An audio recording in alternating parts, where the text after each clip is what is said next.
3,000 wounded. These are not minor injuries. We're talking amputations, we're talking deep shrapnel wounds, and of course the psychological terror that's inflicted, especially on the children of Gaza.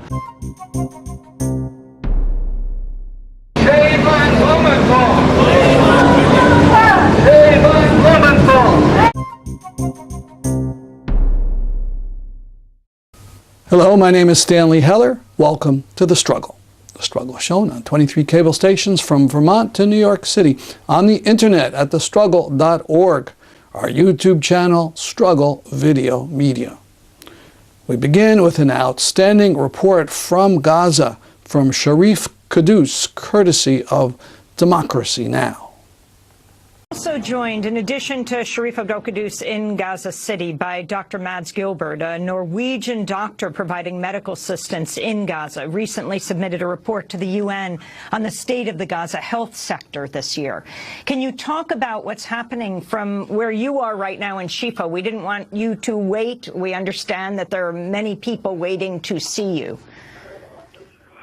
Yes, I have unfortunate and breaking news to you in the United States. About 10 minutes ago, Israeli tanks shelled the hospital, Al-Aqsa Hospital in Darballah, which is in the middle zone of Gaza.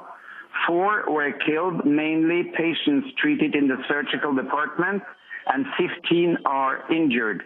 This is not the first, unfortunately, attack on hospitals, but the Israeli army is now directly shelling hospitals and killing patients and civilians. This, of course, is in violation of all international rules, and it is completely incomprehensible for me why the Israeli army is not stopped when they attack hospitals, ambulances, and civilian population. This has to stop, and Mr. Obama has to step up and say enough is enough now. Dr. Gilbert, the invasion, the ground invasion started on Thursday. What kinds of injuries have you been seeing since then? Well, I'd just like to repeat that 10 minutes ago, the Israeli army shelled the Al-Aqsa Hospital. This is a very dramatic step up in the situation. We have so far had 3,200 injured in Gaza. Among these, 1,000 are children and 600 are women. That is far more than half. 515 have been killed, among them 120 children and 50 women. The types of injuries that we're seeing now, and the hospital is again being crowded in the emergency with new attacks, are shrapnels, blast injuries, burns, and what you can see from artillery shell bombing. Lots of children still. I had a bleach hope that it would be a quiet morning. That has not been fulfilled. It's been very hectic, and the ambulances keep running in. However, the worst night so far was the Seshaya night, the night before yesterday, when the hospital received at least 400 injured and 73 dead. This was truly a massacre, and the injuries were just horrible, as your correspondent just mentioned. Children came in without heads and totally dismantled by the shelling of the residential areas. Dr. Mads Gilbert, you came in from Norway to help the people of Gaza. Secretary of State John Kerry has just called on your foreign minister to help to negotiate a ceasefire. Apparently he's flying, I believe, to Egypt. Can you talk about the significance of this and Norway's role, your country's role? The significance from a medical point of view, there is one overwhelming need in Gaza now, and that is to stop the Israeli bombardment of Gaza. It is absolutely devastating. It is much harder than I have seen before in 2006, 2009, and 2012, the attacks then. It is targeting, obviously, residential areas and now also hospitals. Of course, a ceasefire has to be brokered immediately. But it has, of course, to be done in a way that is safeguarding the interest of the Palestinian people and not only the interest of the superpowers and the occupant. The Palestinian people are not yielding. They are standing tall, and the staff in Shifa, who are the ones carrying the weight, like the other hospitals, I'm only a small, very, very small part of this. They are not intended to pull the white flag. There is no way Gaza will raise the white flag. These are people who are dignified. They know their rights. And they say, this is our land. We're going to live here. No power. Even if they try to kill us all, we will not surrender. So the ceasefire will save thousands of lives in Gaza. We have now 5,000 killed and 3,200 injured. This has to stop. Immediate ceasefire. Israel has to stop the bombing, and the siege of Gaza must be lifted immediately. We don't have supplies anymore. Dr. Gilbert, the Guardian newspaper is reporting that the Israeli military is using flechette shells in the offensive on Gaza, weapons described as illegal under rules of humanitarian law. The way they're described is they explode in the air above a target, sending out a cone of thousands of tiny steel darts, small darts. Have you seen any of those wounds at Shifa? Well, I have been suspecting the same, because many of the wounds we see are precisely small fragment wounds, and they are very hard to clean and to remove the small metal particles. If these are flechette bombs, I cannot confirm it 100%, but there is no doubt that a large number of the injuries we're getting now are fragmentation injuries from different sources of fragmentation. It could be an artillery shell, and it could well be flechette explosive. And Dr. Gilbert, the bombing of the hospital that you've just, this news that you've just broken here on the show. Last week we spoke to the director at the Al Wafa hospital. He received a phone call from the Israeli military telling him he was going to be targeted, suggesting, of course, then, as Juan Gonzalez pointed out on the show, that the hospital was deliberately targeted. Any indication that now this hospital was deliberately attacked? That's a funny question. I mean, it's a hospital. It's well marked on the map. Everybody knows about it. The Israelis know every single building in Gaza. They know the mobile numbers to all inhabitants. They know everything about Gaza. Of course they know that Al-Aqsa is a hospital. There is absolutely no doubt. Of course they know that this is a hospital filled with patients. And to make it even worse, you know, the hospitals in the south of Gaza are overwhelmed by patients running in, because it's impossible to distribute the patients between north and south, because it's so unsafe to travel in the ambulances. Of course they knew they were shelling a hospital, and it's just reported now on the news that there are actually 5 killed in this shelling of Al-Aqsa Hospital in Darbala, in the midsection of Gaza. And of course, shelling hospitals, shelling ambulances, shelling civilians, all amount to war crimes, and this is a war crime in the making. Dr. Mads Gilbert, I want to thank you for being with us again, a Norwegian doctor providing medical assistance in Gaza. As we turn back to Sherif Khaddous, who is in Gaza City right now. And I should say that Dr. Mads Gilbert submitted a report to the UN on the state of the Gaza health sector in 2014, even before the Israeli assault on Gaza began. Sherif, if you can talk about among the civilians that have died, a paramedic has died, another journalist has died.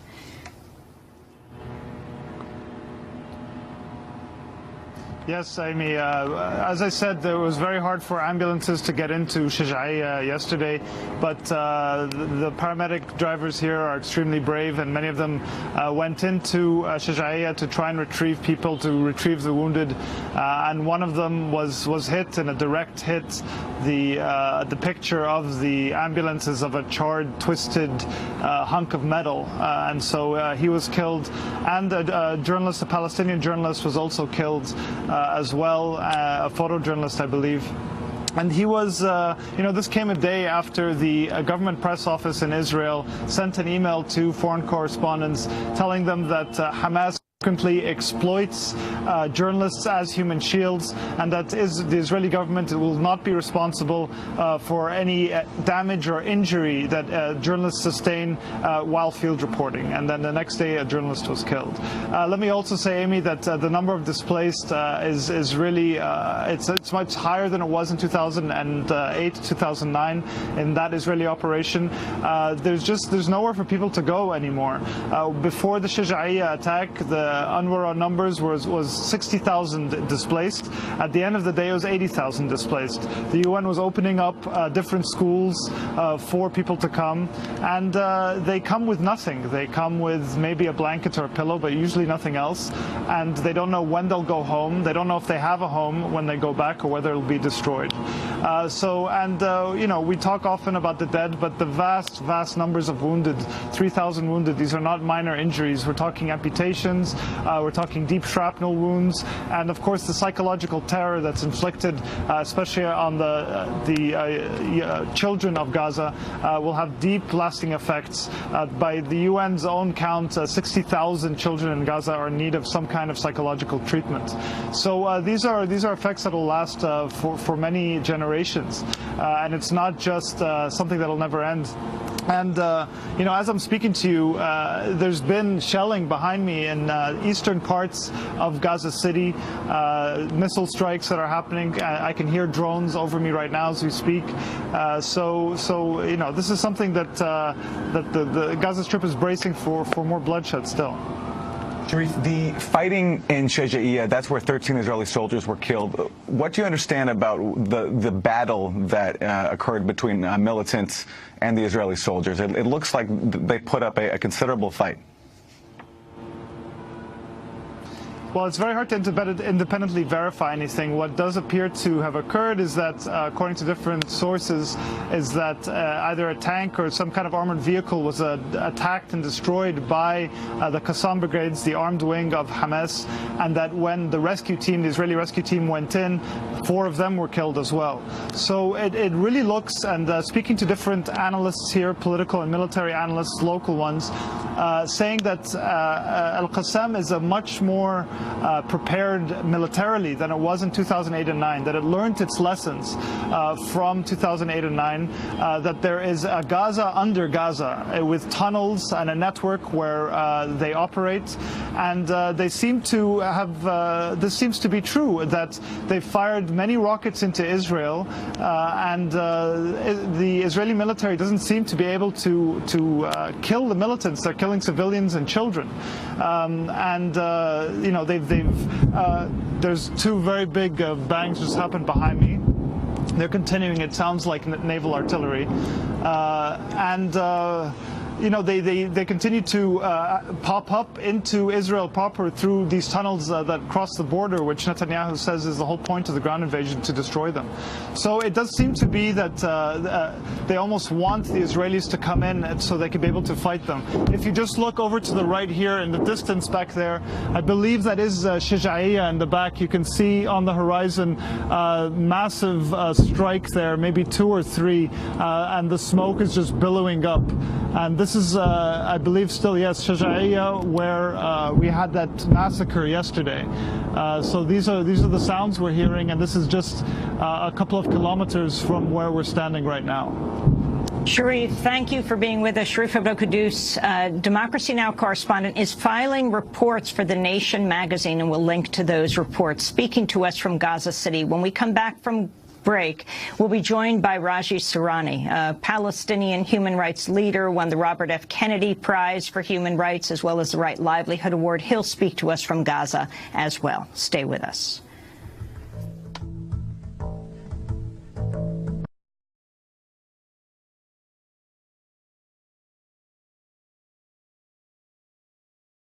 Now from Haifa, a piece about Israeli anti-war activists facing Israeli fascists.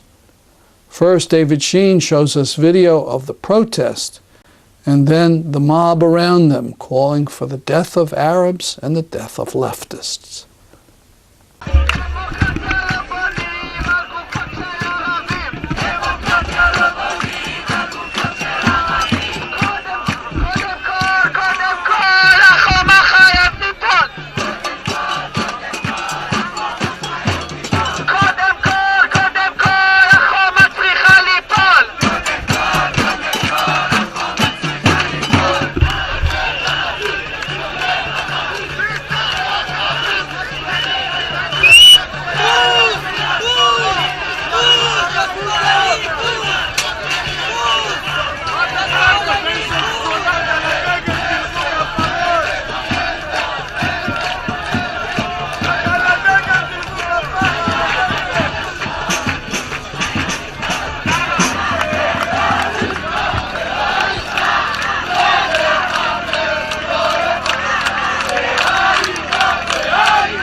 It was really worse than it looks like in this video.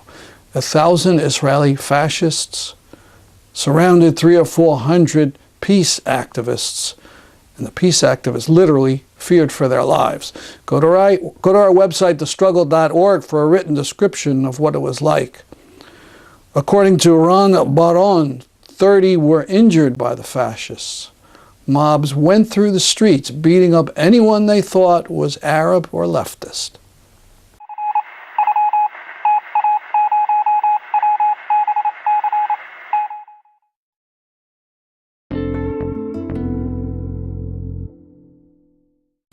In Hartford, Connecticut, a protest took place shortly after the U.S. Senate voted 100-0 to back the Israeli position, actually to back Israeli war crimes. The same story happens over and over and over again.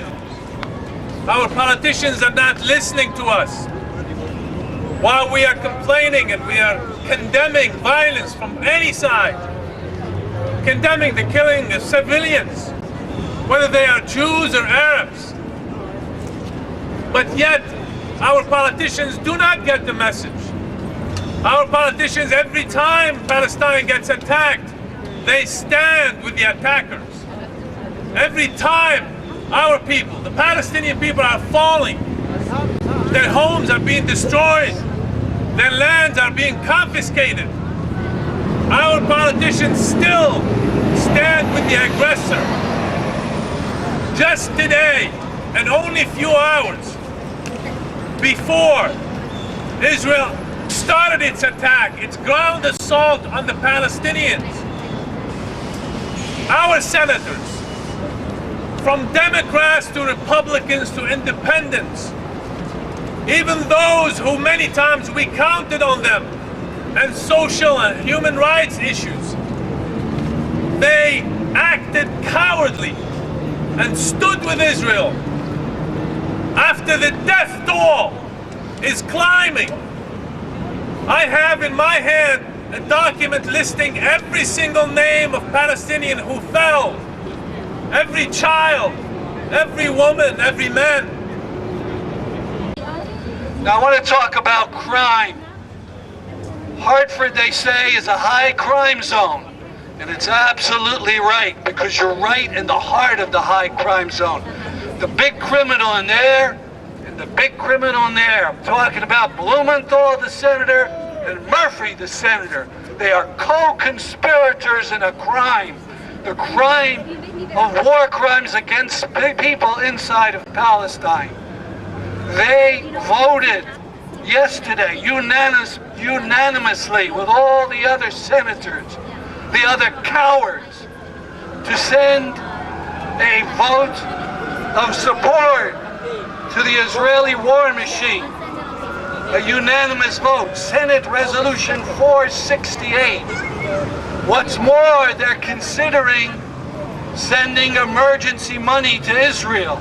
I've seen different figures, maybe only 300 million, maybe 700 million.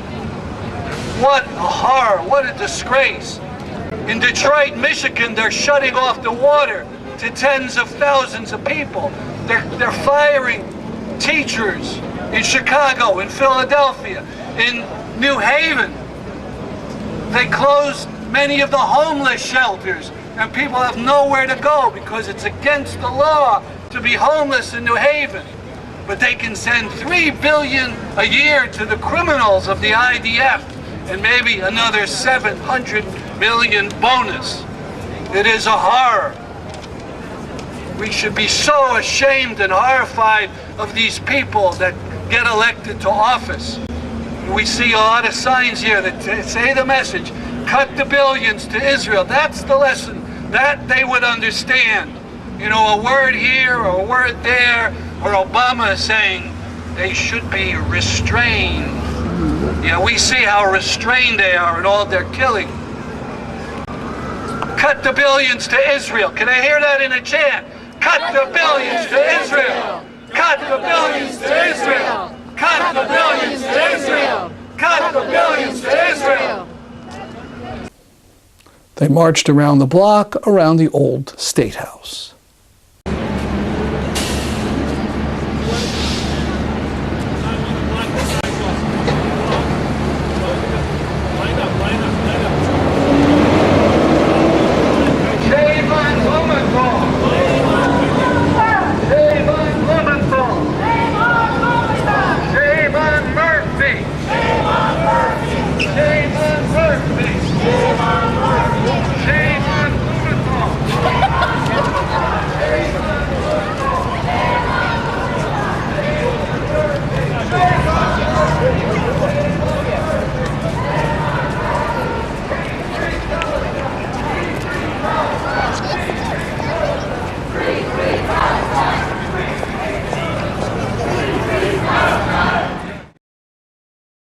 Now, a report from Mustafa Azizi. In early July, a number of brave activists from Nablus went to the apartheid wall on the 10th anniversary of the International Criminal Court decision that said that the apartheid wall was illegal.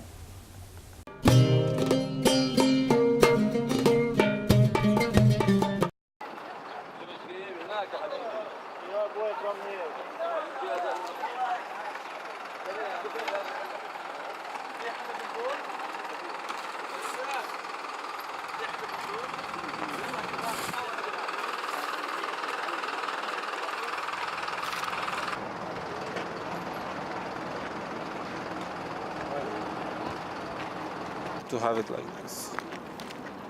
Walking.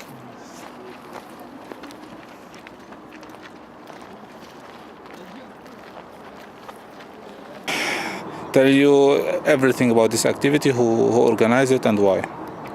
We are Solidarity Movement for a Free Palestine, SFP, and we organised this event on the 10-year anniversary of the advisory opinion from the International Criminal Court to tear down this illegal apartheid wall that seeks to divide and steal land from the Palestinians. So we've come here to enact the opinion of the International Criminal Court. As no international governments will implement it, we will implement it as activists.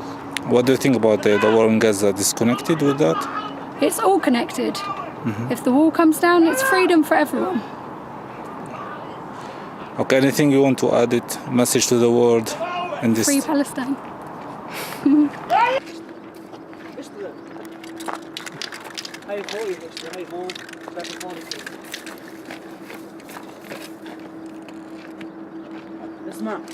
اسمع من فوق علق لك محمد ابو خضير تحكي لي رفق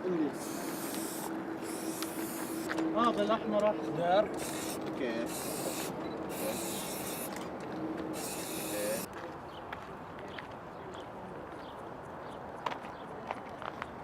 Mustafa Azizi from Nablus, occupied Palestine. And from last night, a few seconds of the protest at the Kalandia checkpoint in the West Bank. 10,000 people were in the protest. As of this morning, 4 are reported dead.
That's our program for today. See you next week at this time. I'm Stanley Heller, and this is The Struggle.